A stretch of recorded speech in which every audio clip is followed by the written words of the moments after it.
الدرس السادس: تدريبات على الحركات والتنوين. أبدا، أحد، أخذ، أذن،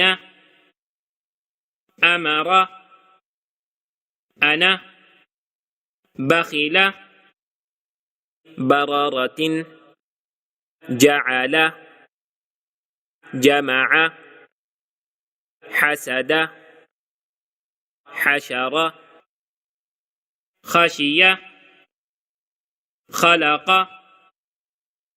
خلق، ذكر، رفع، رقبة، سرر، سفرة، صحفا، وسطا، طبق، طبقا، طوا،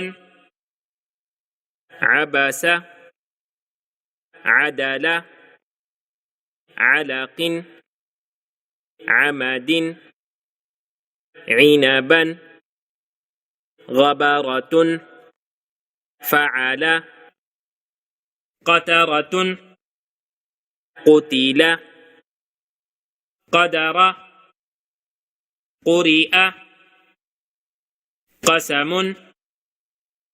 كبد، كتب، كسب، كفر، كفوا، لبدا، لمزة، لهب، مسد، نخرة، وجد، وسق، وقب، ولد، وهب، همزة، هدى.